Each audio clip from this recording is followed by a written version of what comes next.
3, 2, 1... Salut à tous, comment ça va aujourd'hui, en ce samedi, en cette veille de finale de l'Eurobasket 2022. Et ouais, en parlant de cette compétition, j'ai remarqué sur Twitch qu'elle vous plaisait, parce que vous l'avez plébiscité, et vous vouliez que je parle de ça aujourd'hui, en mode coast to coast. Bah ouais, je vais pas le cacher, hein, c'est kiffant cet Eurobasket, perso je prends mon pied. On a d'énormes joueurs, de grosses superstars, de bonnes petites surprises et un niveau de compétitivité que je trouve complètement dingue. Et franchement, alors que c'est même pas terminé encore, des questions on peut s'en poser. Depuis quelques temps là, on entend énormément de gens affirmer qu'il s'agit du meilleur Eurobasket de l'histoire en termes de niveau de jeu affiché et d'intensité sur le terrain. Du coup, why not, hein, mais est-ce que ça c'est vrai, ou alors est-ce qu'on est juste en train de se faire complètement happer par la culture de l'instant? Et bien justement, cette question, j'ai eu envie de la creuser. L'Eurobasket 2022 est-il réellement le meilleur Euro de l'histoire?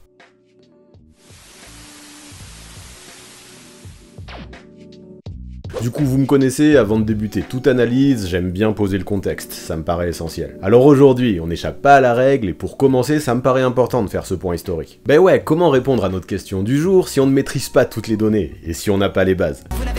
Les championnats d'Europe organisés par la FIBA ont vu leurs prémices dans les années 30, mais pendant plus de 20 ans, et c'est normal, beaucoup d'essais ont été faits, et au niveau de l'organisation, on balbutiait pas mal. La formule du championnat par exemple, et les conditions dans lesquelles le basket était joué, n'avaient absolument rien à voir avec ce qui est fait aujourd'hui. Le nombre d'équipes variait à chaque édition, les méthodes de qualification étaient faites à la va-vite, et des teams comme l'Égypte même, qui dominaient trop dans leur continent, et n'avaient pas réellement d'adversaires à leur hauteur, pouvaient elles aussi participer à l'Euro, et même choper une médaille d'or à la maison, comme ce fut le cas en 1949. Notons également que la plupart des rencontres se jouaient dehors, à l'extérieur, un autre temps vraiment. Ok, boomer. Mais ensuite, tout s'est professionnalisé, la compétition a passé un step, et ce qu'on a vu peu à peu, c'était une énorme domination des pays de l'Est. Entre 1951 et 1971, l'URSS d'un certain Radivoje Korač n'a laissé échapper l'or qu'une seule fois au profit de la Hongrie, avant de laisser la place à la Yougoslavie pendant 3 éditions et de reprendre le contrôle de la compétition jusqu'au milieu des années 80. Dans ce laps de temps, dans les pays d'Europe occidentale, seule l'Italie avait réussi à tirer son épingle du jeu, lors de l'édition 1983. C'est aussi dans les années 80 qu'un certain Arvydas Sabonis commençait à faire sa place. Il dominait tout et s'affichait probablement, sans aucun doute même, comme l'un des tout meilleurs pivots du monde. Cependant, dans les années 80 et un petit peu après, d'autres nations, excepté les pays de l'Est, commençaient à émerger, elles aussi. L'Italie, bien sûr, qu'on a déjà cité, mais aussi la Grèce, l'Allemagne et l'Espagne. L'éclatement de l'Union soviétique a largement divisé les talents, et si la Lituanie continuait à afficher un excellent niveau, la domination de l'Est apparaissait alors moins flagrante. Jusqu'aux années 2000, même si la Yougoslavie s'est montrée très dominante, les Euros paraissaient enfin plus disputés, plus ouverts, et d'autres teams pouvaient prétendre à la win.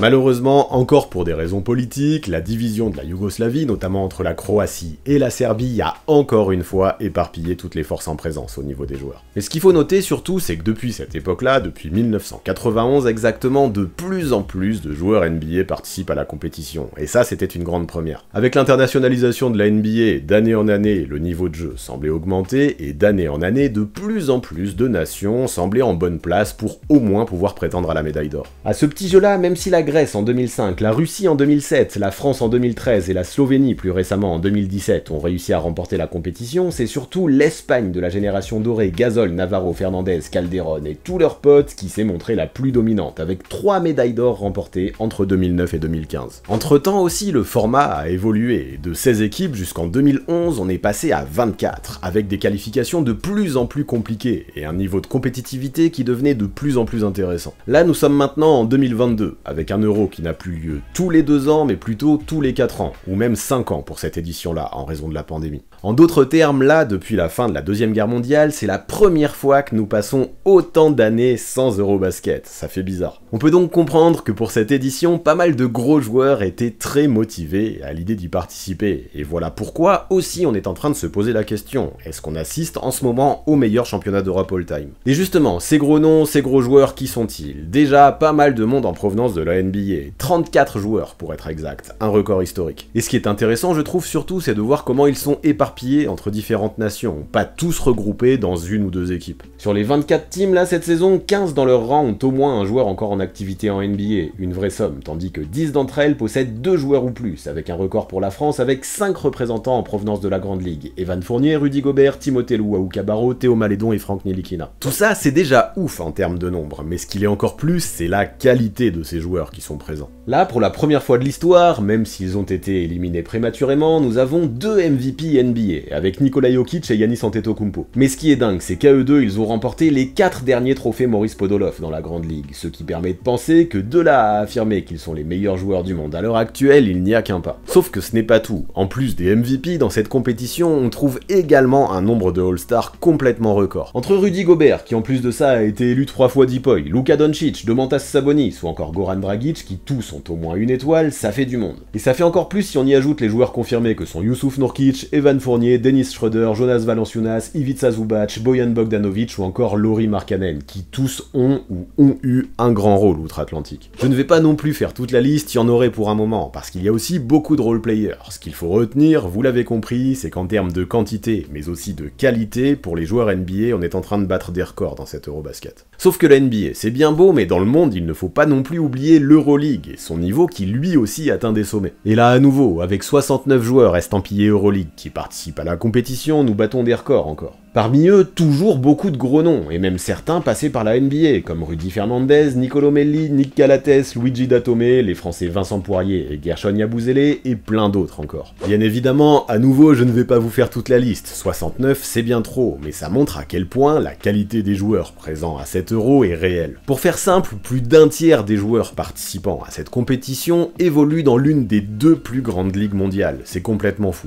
Et ce que j'aime encore plus, comme je le disais plus tôt, c'est que les talents sont éparpillés partout entre les nations, et ça, on l'évoquera plus tard, en termes d'homogénéité et de densité, mais de compétitivité aussi, ça ajoute une vraie plus-value. D'ailleurs, on peut aller encore plus loin dans les chiffres avec 50 joueurs dans cette Euro qui évoluent dans la Liga ACB, le championnat espagnol, probablement le plus relevé du vieux continent. À titre de comparaison, la France, avec la Betclic Elite, même si c'est déjà pas mal, n'a que 11 représentants. Au niveau des clubs d'Euroleague, le Real Madrid, l'Armani Exchange Milan et le Fenerbahçe Bako Istanbul sont les plus gros fournisseurs de joueurs de toute la compétition, avec pour chacune de ces équipes 6 représentants. Là aussi, ça fait une somme, mais surtout, c'est toujours gage de qualité de voir que beaucoup de joueurs de cette Euro proviennent des meilleurs clubs des championnats européens. Et là, en vrai, je suis frustré parce qu'il y a encore tout plein de gars comme les Serbes Marko Guduric ou même le très récent MVP de l'Euroleague, Vasilij Micic, que je n'ai même pas évoqué encore. Mais voilà, vous avez compris où je voulais en venir, des joueurs de qualité dans cette Eurobasket 2022, il y en a des dizaines et des dizaines, lister tous les noms serait interminable. Par contre, maintenant, j'aimerais aller encore plus loin et évoquer un phénomène qui se popularise de plus en plus, les naturalisations. Ce n'est pas forcément quelque chose de nouveau, puisque Chris Kaman, Serge Ibaka, Anthony Randolph, Bo McCaleb ou même J.R. Holden, et tout plein d'autres encore, ont tous déjà porté le maillot d'une équipe européenne lors d'une compétition FIBA. N'empêche qu'aujourd'hui, là encore, on explose tous les chiffres. Là, en attendant Joel Embiid, qui potentiellement rejoindra l'équipe de France dans les années suivantes, on se rend compte que plus de la moitié des sélections ayant participé à cette Euro ont un naturalisé dans leur rang. Le règlement FIBA l'autorise, jusqu'à un joueur naturalisé par team, et croyez-moi, il n'y a pas grand monde qui s'en prive. Le phénomène permet aux équipes comme la Bulgarie, souvent en fond de tableau, d'avoir un leader, comme c'est le cas de D-Bust par exemple actuellement, tandis qu'en parallèle, de plus grosses sélections comme l'Espagne profitent de la règle pour boucher des trous, comme ça a été fait en refilant peu avant l'Euro un passeport au meneur Lorenzo Brown. Certains disent que c'est de la triche, mais moi je ne peux pas valider ça, je ne suis absolument pas d'accord. C'est vrai que par contre c'est critiquable quand certains gars vont jouer pour un pays qu'ils ne savent même pas placer sur une map monde, et dont ils ne parlent même pas la langue. Par contre, est-ce que c'est de la triche? Non, le règlement l'y autorise, point barre. Quoi qu'il en soit, qu'on soit d'accord ou non avec cette règle, moi je retiens une seule chose, ça augmente encore le niveau des championnats européens, parce que oui, rarement on naturalise quelqu'un qui ne sera pas utile.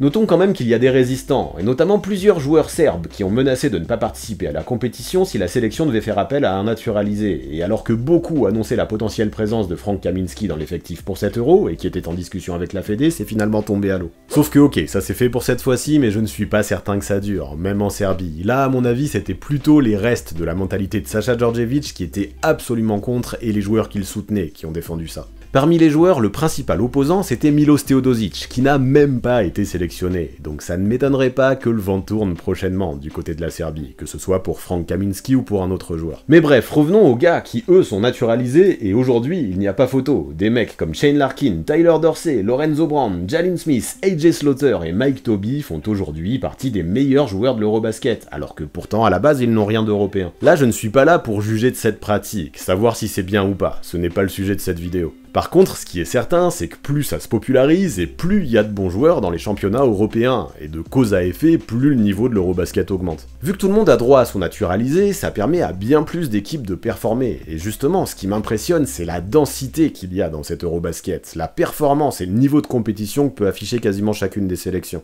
Là déjà, ce qu'il faut noter, c'est que sur les 24 teams présentes, nous avons une grande majorité de teams bien habitués aux joutes des compétitions FIBA internationales. Franchement, j'ai même envie de dire qu'à part peut-être la Grande-Bretagne et les Pays-Bas, toutes les équipes avaient au moins une toute petite chance, je pense, d'accéder aux huitièmes de finale. En fait, si l'on regarde le ranking FIBA, on s'aperçoit déjà que dans la compétition, nous avons 24 des 48 équipes les mieux classées dans le monde. À part la Lettonie 26e et la Russie 15e, et écartées pour des raisons politiques, toutes les meilleures nations sont présentes. De plus, il faut noter que ce ranking, qui est purement mathématique, a de vraies limites, vu qu'il prend en compte de manière égale toutes les compétitions continentales. Et là, on ne va pas se mentir, c'est plus facile de faire un podium en Asie, en Afrique ou même en Amérique, sans aucun disrespect bien sûr, qu'en Europe. Difficile d'imaginer que le Venezuela classé 17e, la Corée classée 30e ou le Sénégal classé 33e, toujours sans aucun manque de respect pour ces pays, ont un meilleur niveau que la Bosnie classée 46e par exemple. De plus, je l'évoquais tout à l'heure, ça ne fait que depuis 2011 qu'il y a 24 sélections qui sont qualifiées pour l'Euro. Qui dit plus d'équipes, bonne en plus, dit plus de densité et plus de compétitivité. Pareil, tout à l'heure on l'a dit, le fait que maintenant l'Euro n'ait lieu que tous les 4 ans incite encore plus les joueurs internationaux à venir, et ça augmente de fait le niveau de la compétition. Et ce que j'ai particulièrement aimé dans la phase de poule, même s'il y avait des écarts, c'est comment les groupes étaient homogènes. Aucun match n'était gagné d'avance, tout pouvait être disputé, et tout pouvait se jouer sur un coup de dé. Alors oui, c'est vrai qu'on a 9 nations qui n'ont pas de NBAers, mais entre la Hongrie avec Adam Anga, le Monténégro avec Bojan Dubjevic, la Belgique avec Ismaël Bako, la Bulgarie avec Alexander Vezenkov, la Grande-Bretagne avec Gabriel Olazeni, ou encore la Pologne, on en a parlé avec AJ Slaughter, beaucoup d'entre elles compensaient avec des joueurs de grande qualité. Non, réellement, c'est kiffant de voir que chaque team, ou presque, face à n'importe quel adversaire, a une chance, même minime, de tirer son épingle du jeu. Chaque chute de concentration, chaque erreur peut être largement punie. Parlez-en aux Lituaniens qui ont bien failli ne pas échapper au groupe de la mort. Mais bref, pour le moment, je me concentre beaucoup sur les chiffres et les individualités. Alors maintenant, parlons de quelque chose qui est quand même très important dans le sport collectif, le jeu qui est pratiqué sur le terrain. Et là, ce dont je m'aperçois, en regardant les matchs de 7 euros, c'est qu'on peut voir beaucoup de variétés et beaucoup de schémas de basket différents, ce qui est encore gage de qualité à mon avis. J'ai l'impression que pendant longtemps, on assistait un peu à une phase de transition dans beaucoup d'équipes, pour trouver la bonne façon d'intégrer les stars de la NBA, comme du côté de la Grèce avec Giannis par exemple. On pratiquait beaucoup le Hero Ball, et à part dans quelques teams, le jeu était très stéréotypé, et les défenses aguerries arrivaient facilement à stopper ça, c'était le problème. Et aujourd'hui, j'ai l'impression que partout, ou presque, on a au moins un petit peu dépassé ce stade, et ça c'est cool. La transition est désormais effectuée, les coachs se sont rendus compte qu'un joueur, aussi bon soit-il, ne peut pas faire toute la différence à lui tout seul, et ça tout le monde l'accepte. C'est ainsi que désormais on peut observer plusieurs philosophies sur le terrain, en fonction des coachs et des rosters de différentes nations, et ça j'aime beaucoup encore. La Lituanie joue un jeu essentiellement axé sur la fixation intérieure et le tir à 3 points. L'Espagne profite de sa jeunesse pour créer beaucoup en transition. La Serbie pratique encore et toujours un basket académique. La Grèce se base sur les qualités athlétiques de Giannis. L'Allemagne joue très physique, très dur. Et la France, elle, avec Rudy Gobert, affiche une identité très défensive. C'est fou.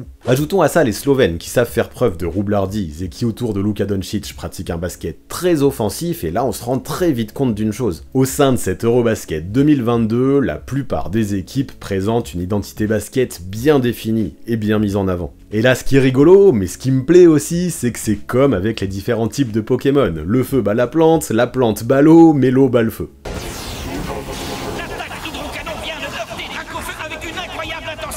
En gros, certains types de basket fonctionnent très bien face à certaines équipes, mais beaucoup moins bien face à d'autres. Ça rajoute pas mal d'incertitudes, ça aussi, et c'est cool. Des matchs où rien n'est écrit à l'avance, où rien n'est sûr, où il y a beaucoup de suspense, qu'est-ce que vous voulez de plus en vrai? C'est ça qu'on veut voir. C'est en tout cas un élément supplémentaire qui vient me confirmer qu'actuellement nous sommes en train d'assister à un Eurobasket de très très haut niveau. Mais enfin, cette compétition ne serait pas fantastique si pendant le laps de temps où elle se déroulait, on ne pouvait pas assister à d'immenses performances. Et là, il n'y a aucun doute là-dessus, nous sommes servis vu comment les compteurs sont en train d'exploser littéralement match après match. Déjà évidemment il faut parler de la perf de Luka face à la France, 47 points, deuxième meilleure perf all-time lors d'un championnat d'Europe derrière celle du Belge Eddy Terras qui remonte à 1957. Ajoutons que derrière le Slovène, dans l'ère moderne, c'est-à-dire au 21e siècle je dirais, personne jusque-là n'avait fait mieux que les 43 points de Nowitzki en 2001, ça montre encore plus la valeur de la performance de Doncic. Sauf que ce n'est pas tout, il n'est pas tout seul. Cette année, nous avons aussi eu droit à un Giannis Antetokounmpo à 40 points et à un Lauri Markkanen à 43 points. Vous imaginez la dinguerie? En d'autres termes, au 21e siècle, la barre des 40 points a été atteinte ou dépassée à seulement 4 reprises, et 3 fois ça a eu lieu cette année, et ce n'est peut-être même pas encore fini. Alors que tourner à 25 points par match était quelque chose de peu envisageable dans un Euro, cette année, 4 joueurs sont au-dessus de cette marque, je n'en reviens toujours pas. Les perfos scoring sont dingues dans ce championnat d'Europe, et si ça se trouve, entre le moment où je tourne cette vidéo et le moment où elle sera publiée, il y en aura eu d'autres. C'est complètement dingo. J'ai juste l'impression qu'on est en train d'assister à un truc légendaire, alors à nous d'en profiter au maximum. Ceux qui me diraient que ça vient juste du fait que les défenses ne sont plus les mêmes qu'à l'époque, je leur dirais peut-être, et encore je ne suis pas forcément ok avec ça. Moi ce que j'aime retenir plutôt, c'est qu'à chaque fois, ces grosses perfs-là ont apporté la win, et ça leur donne encore plus de valeur à mes yeux. Cela montre juste qu'en termes de star power et de niveau de jeu sur le terrain, on est juste en train d'atteindre quelque chose d'épique dans cet Eurobasket. Mettre des gros noms sur un papier, c'est bien, mais quand en plus de ça, ils répondent présents lors des plus grands rendez-vous, ça donne encore plus de saveur à ce qu'on est en train de déguster. Quoi qu'il en soit, là, vous l'avez compris, il y a quand même pas mal de raisons de se dire qu'on est en train d'assister au meilleur Eurobasket all-time. Néanmoins, pour confirmer ça, je pense que ce serait bien de pouvoir comparer avec certains championnats d'Europe du passé, et commencer par trouver celui qui jusque-là affichait le plus haut niveau. Déjà, un truc qui me semble intéressant quand on regarde le passif de cette compétition, c'est que les 3 meilleurs scoreurs all-time, dans l'ordre Pau Gasol, Tony Parker et Dirk Nowitzki, ont tous joué à la même époque. Du coup, ça devient évident, si un Euro rassemble ces 3 superstars, ce sera celui-là qu'il faudra sélectionner. Il aura forcément son mot à dire. Désolé pour les stars du passé, comme Nikos Galis, Darko Paspaj ou Dejan Bodiroga. Bah oui, difficile de penser que dans l'histoire, il puisse y avoir eu un meilleur tournoi que lorsque ces 3 stars étaient réunies au même endroit en même temps.